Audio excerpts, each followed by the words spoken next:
Hello dear students, I am professor Brajesh Bagdi और आज हम कंटिन्यू करने वाले हैं class 10th mathematics chapter 7 coordinate geometry.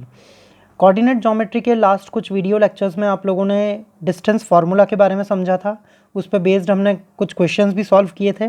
आज हम शुरू करने वाले हैं सेक्शन फार्मूला और साथ में हम क्वेश्चन सॉल्व करेंगे एक्सरसाइज 7.2 के। अब देखिए सेक्शन फार्मूला क्या है। सेक्शन फार्मूला एक्चुअली कोई एक लाइन सेगमेंट है। सपोज यहाँ पर हमने एक लाइन सेगमेंट कंसीडर की है ए बी। ए के कोऑर्डिनेट्स हैं x1 y1, बी के कोऑर्डिनेट्स हैं x2 y2। अब इस लाइन सेगमेंट ए बी को कोई एक पॉइंट P है जो इस लाइन सेगमेंट को डिवाइड कर रहा है m1:m2 रेशो में, और हमें पॉइंट P के कोऑर्डिनेट्स फाइंड करने हैं। यहाँ पर देखेंगे आप the coordinates of point P। Section formula के थ्रू हम क्या करते हैं, पॉइंट P के कोऑर्डिनेट्स निकालते हैं जो लाइन सेगमेंट ए बी को किसी पर्टिकुलर रेशो m1:m2 में डिवाइड कर रहा हो। So the coordinates of point P x, y which divides the line segment joining the points point A whose coordinates are x1 y1 and point B whose coordinates are x2 y2 internally in the ratio m1:m2 are। तो जो formula form होता है वो क्या है, m1x2 plus m2x1 whole divided by m1 plus m2, m1y2 plus m2y1 whole divided by m1 plus m2। अगर आप ये दोनों x और y की वैल्यूज़ देखेंगे तो दोनों का स्ट्रक्चर बिल्कुल सेम है। x1 x2 को यहाँ पर आप रिप्लेस कर देंगे y1 एंड y2 से। ये सेम फार्मूले को हमने x और y की टर्म्स में वापस लिख दिया है। ये जो पहली वैल्यू थी ये x की वैल्यू है और ये जो सेकंड वैल्यू थी ये y की वैल्यू है। Okay, now we will going to start with the questions. First question हम डिस्कस कर रहे हैं, find the coordinates of the point which divides the join of -1, 7 and 4, -3 in the ratio 2:3। देखिए यहाँ पर क्या बोला जा रहा है, हम इसको ड्रॉ कर लेते हैं। जो बोला गया है उसको हम फिगर के फॉर्म में एक्सप्रेस करेंगे। हमें उस पॉइंट के कोऑर्डिनेट्स निकालने हैं जो इन दोनों पॉइंट्स को जॉइन करने वाली लाइन को डिवाइड कर रहा है 2:3 रेशो में। तो पहले दो पॉइंट्स कौन से गिवन है, -1, 7, इसको सपोज हमने पॉइंट ए बोल दिया। दूसरा पॉइंट है 4, -3, इसको हमने पॉइंट बी कंसीडर किया है और ये A B line segment join कर दिया। अब सपोज जिस पॉइंट के कोऑर्डिनेट्स हमें निकालने हैं उस पॉइंट को हम अज्यूम कर लेते हैं पॉइंट पी। पॉइंट पी जिसके कोऑर्डिनेट्स हैं x, y जो कि अननोन है, जो फाइंड करने हैं। और हम ऐसा मान लेते हैं कि पॉइंट P इस ए बी लाइन सेगमेंट को डिवाइड कर रहा है 2:3 रेशो में। तो ये 2:3 रेशो मतलब m1 2 हो जाएगा और m2 3 हो जाएगा। ऑफ कोर्स यहाँ पर पॉइंट ए के कोऑर्डिनेट्स को हम x1 y1 से डिनोट करेंगे और पॉइंट बी के कोऑर्डिनेट्स को x2 y2 से रिप्रेजेंट करेंगे। अब यहाँ पर जो भी गिवन है वो हम लिख लेते हैं। x1 क्या है, -1, और x2 क्या है 4, y1 क्या है 7 और y2 क्या है -3। ओके, और m1 की वैल्यू है 2, m2 की वैल्यू है 3। नाउ अप्लाइंग दी फार्मूला, सेक्शन फार्मूला जो अभी अभी हमने पढ़ा था वही फार्मूला हम यहाँ अप्लाई करेंगे। x = m2x1 plus m1x2 whole divided by m1 plus m2 and y = m2y1 plus m1y2 whole divided by m1 plus m2।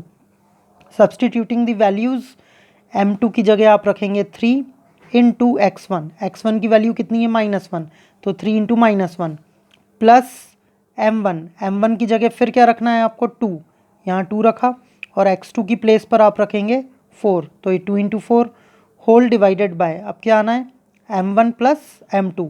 m1 की वैल्यू 2 है, m2 की वैल्यू 3 है।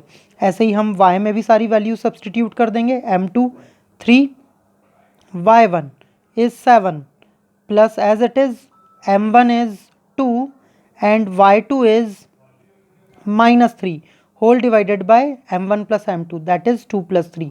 इसे सॉल्व करते हैं। यहाँ पर देखिए 3 1 ज़ा 3 या -3 आ जाएगा क्योंकि ये -1 है।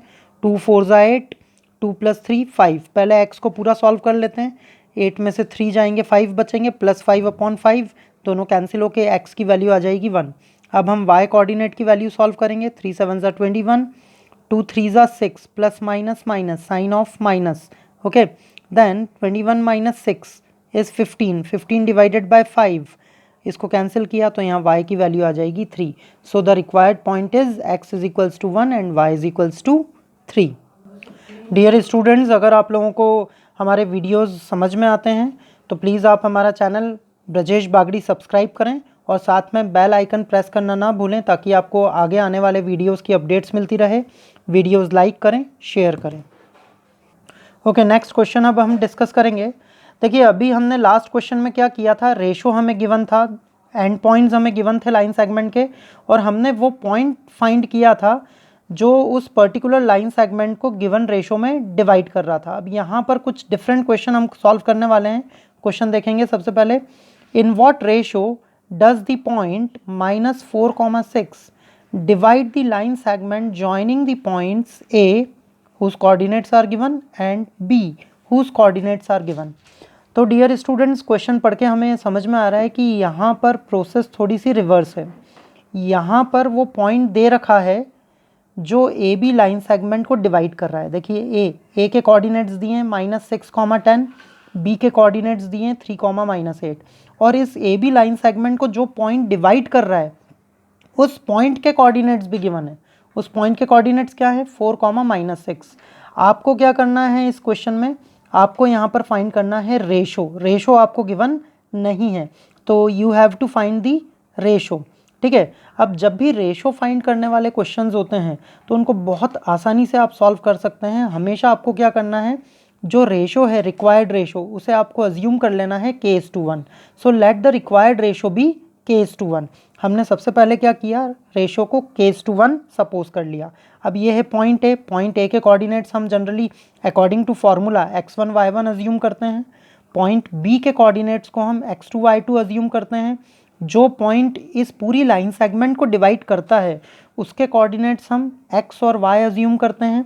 और जो रेशो है, यहाँ रेशो कितना है, K:1। K:1, तो रेशो को हम m1 और m2 से रिप्रेजेंट करते हैं, m1:m2। ओके डियर स्टूडेंट्स, तो अब फॉर्मूला अप्लाई करेंगे हम। फॉर्मूला हमें मालूम है, x is equals to m1x2 plus m2x1 whole divided by m1 plus m2, and y is equals to m1y2 plus m2y1 whole divided by m1 plus m2। अब यहाँ पर सारी वैल्यूज़ हम सब्सटीट्यूट करेंगे। x की जगह हमें रखना है -4, ये -4 हमने पुट कर देना है। ठीक है, m1 की जगह हमें रखना है k, और x2 की जगह हमें रखना है 3, तो ये 3 के minus m2 into x1, m2 कितना है 1 और x1 कितना है -6, so -6 into 1 whole divided by m1 plus m2 that is k+1। ऐसे ही आपने y के अंदर भी वैल्यू सब्सटीट्यूट कर दी। अब देखिए, यहाँ पर दो एक्सप्रेशन हमें मिल गए हैं। एक एक्सप्रेशन हमने x के फॉर्मूला से बनाया है, दूसरा एक्सप्रेशन हमने y के फॉर्मूले से बनाया है, लेकिन हम सॉल्व दोनों में से कोई भी एक एक्सप्रेशन ही करेंगे। किसी भी एक एक्सप्रेशन को आप सॉल्व कर सकते हैं, दोनों से आपको सेम रिजल्ट मिलने वाला है। तो सपोज कीजिए मैं यहाँ पर x वाला एक्सप्रेशन ले लेता हूँ। इट इज़ नॉट कंपलसरी कि आपको x ही लेना है, आप y वाले एक्सप्रेशन को लेकर भी सॉल्व करते तब भी सेम सॉल्यूशन आपको मिलेगा। ओके, तो यहाँ पर हम x वाला एक्सप्रेशन लेके सॉल्व करेंगे। सो -4 इज इक्वल्स टू 3k - 6 1 ज़ा 6 whole divided by k+1। Okay, now अब यहाँ पर ये k+1 क्रॉस मल्टीप्लाई करेंगे तो इधर -4 के साथ जाके मल्टीप्लाई हो जाएगा, ट्रांसपोज कर देना है आपको इस टर्म को। So -4 into k+1 is equals to 3k - 6, -4 को अंदर मल्टीप्लाई करेंगे, -4k -4 is equals to 3k - 6, -4 यहाँ पर LHS में एज इट इज़ है, RHS से हम -6 को इधर ट्रांसपोज कर देंगे तो ये +6 हो जाएगा। 3k RHS में एज इट इज़ है, LHS से -4k को हम ट्रांसपोज करेंगे तो इधर आके ये +4k हो जाएगा। 6 में से 4 जाएंगे, 2 बचेंगे, 3k + 4k इज 7k, और k की वैल्यू हो जाएगी 2/7। ये k की वैल्यू हमें मिल गई है। That means the required ratio is K:1। K:1 मतलब 2/7/1, दैट इज 2:7। तो K:1 का आंसर हमें मिल गया 2:7। This is the required ratio. Okay dear students, thank you so much.